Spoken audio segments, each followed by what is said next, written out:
Shalom, salam sejahtera bagi kita semua. Pada kesempatan kali ini kita akan sama-sama merenungkan firman Tuhan dari kitab Hosea 1 ayatnya yang kedua sampai ayat yang ke-9. Di situ menceritakan bagaimana keluarga Hosea sebagai suatu gambaran kehidupan dari bangsa Israel. Dari Hosea 1 ayat 2 sampai ayat yang ke-9 ini saya memberikan suatu tema, yaitu antara ketulusan cinta dan masa lalu. Saudara-saudari yang diberkati oleh Tuhan kita Yesus Kristus, setiap kita pasti memiliki masa lalu yang berbeda-beda. Hosea adalah seorang nabi yang diutus oleh Tuhan untuk memberitakan suatu hukuman kepada bangsa Israel yang pada saat itu melakukan perbuatan jahat di mata Tuhan, di mana setiap kali mereka mendengarkan teguran Tuhan, mereka terus saja berpaling daripada Tuhan dan mengikuti keinginan hati mereka. Hal-hal yang selalu saja dilanggar oleh bangsa Israel adalah mereka terus berpaling daripada Allah. Mereka pergi mencari pertolongan dari bangsa-bangsa lain.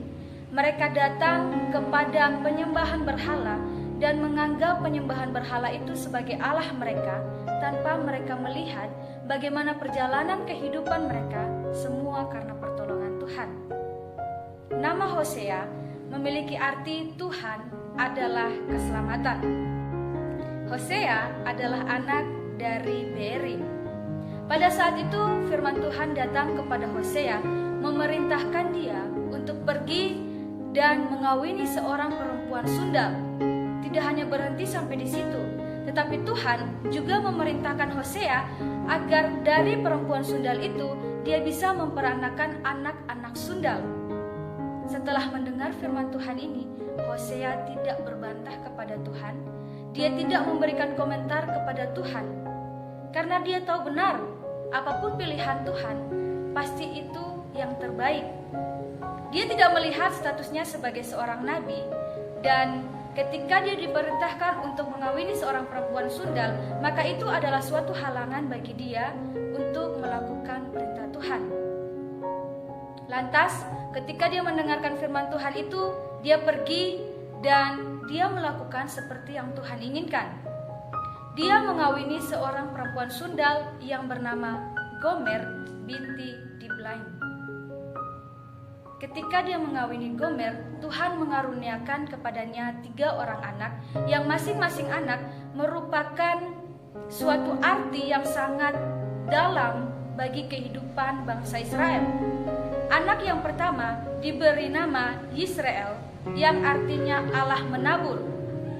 Arti nama ini bukanlah Allah menaburkan kebaikan bagi Israel, tetapi Allah menabur artinya Allah menaburkan penghukuman bagi mereka karena mereka terus-menerus memberontak kepada Tuhan, melakukan persundalan hebat. Persundalan hebat yang dimaksudkan adalah mereka berpaling dari Allah yang benar kepada Allah yang tidak benar, yaitu penyembahan berhala. Anak yang kedua diberikan nama Lo-ruhama, yang artinya tidak disayangi, yang berarti umat Israel ketika mendapatkan hukuman, mereka tidak lagi disayangi oleh Tuhan. Yang ketiga diberi nama Lo-ami, yang artinya bukan umatku dan aku bukan Allah mereka. Masing-masing nama dari anak-anak Hosea ini sangat berpengaruh bagi kehidupan bangsa Israel. Dan Gomer sendiri memiliki kehidupan masa lalu yang begitu suram. Dia terus-menerus melakukan persundalan, tidak hanya sekali, atau tidak hanya ketika dia sebelum menikah dengan Hosea, tetapi setelah menikah dengan Hosea, dia pun terus melakukan persundalan dengan laki-laki lain yang bisa memberikan dia minum, yang bisa memberikan dia makanan, yang bisa memberikan kepadanya bulu domba, yang bisa memberikannya minyak, dan memberikan segala sesuatu yang dia inginkan. Saudara-saudari yang terkasih oleh Tuhan kita Yesus Kristus, kehidupan dari keluarga Hosea ini merupakan gambaran dari kehidupan bangsa Israel. Mereka terus berpaling daripada Allah, tetapi Allah tidak melihat semua hal yang sudah mereka lakukan kepada Allah. Allah tetap datang dan memberikan ketulusan cintanya kepada bangsa Israel melalui teguran-teguran, melalui tulah-tulah, dan sebagainya. Tetapi bangsa Israel tidak mau mendengarkan firman Tuhan yang Tuhan sampaikan melalui orang-orang yang Tuhan utus. Saudara-saudariku yang terkasih dalam nama Tuhan kita Yesus Kristus, sama seperti Hosea, Tuhan sangat mengasihi kita. Sekalipun ketika kita memberontak kepada Tuhan, kita akan menerima hukuman sebagai konsekuensinya. Tetapi ingatlah bahwa di balik hukuman itu terdapat cinta yang luar biasa dengan ketulusan hati yang Tuhan berikan bagi kita. Cinta yang sudah Tuhan berikan bagi kita haruslah kita terapkan dalam kehidupan kita setiap hari. Baik itu bagi suami kita, bagi istri kita, bagi anak-anak kita, saudara-saudari kita, sahabat, pacar, dan sebagainya. Dalam mencintai seseorang, pastinya kita sebagai manusia akan melihat dan menimbang-nimbang segala hal yang kita tahu tentang orang tersebut. Contohnya ketika kita tahu bahwa masa lalunya sangat buruk, mungkin dia dulunya adalah seorang pembunuh, seorang yang berbuat zina, seorang yang terus melakukan pemberontakan kepada Tuhan, juga kepada orang-orang yang ada di lingkungan sekitarnya. Maka ketika kita ingin mencintai dia, kita akan menimbang berbagai macam hal. Kita bisa saja berpikir bahwa ketika kita mencintai dia, mungkin ada perkataan-perkataan yang tidak sedap yang akan kita dengarkan dari orang-orang di sekeliling kita. Mungkin mereka akan menasihati kita untuk tidak lagi mencintainya karena melihat latar belakang dari objek yang kita cintai itu.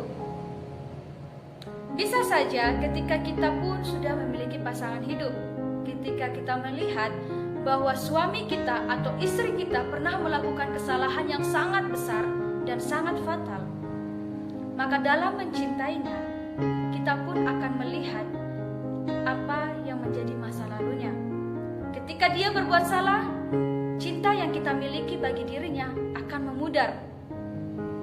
Saudara-saudariku yang terkasih dalam Tuhan kita Yesus Kristus, antara ketulusan cinta dan masa lalu seharusnya bukan menjadi penghalang bagi kita untuk mencintai seseorang. Allah yang telah mengasihi kita dengan ketulusan hati tidak melihat seberapa besar kita jahat di matanya. Dia terus mencintai kita tanpa melihat kita terus memberontak kepadanya.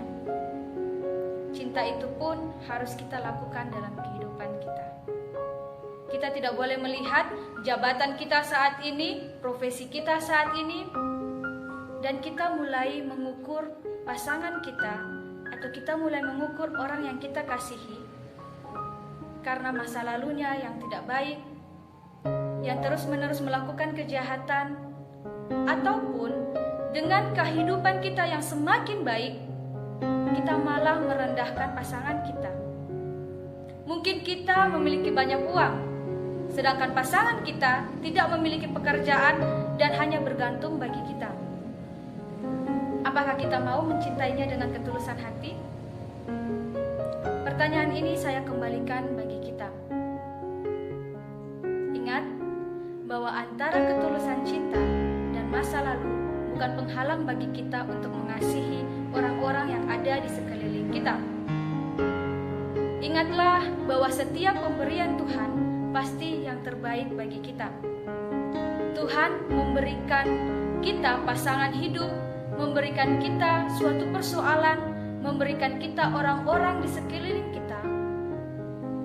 sebagai salah satu cara Tuhan untuk membuat kita menjadi lebih baik lagi. Kasihilah siapapun yang saat ini kita miliki dengan penuh ketulusan hati, tanpa harus melihat seberapa besar masa lalu yang dapat menggores luka di hati kita. Tuhan Yesus memberkati.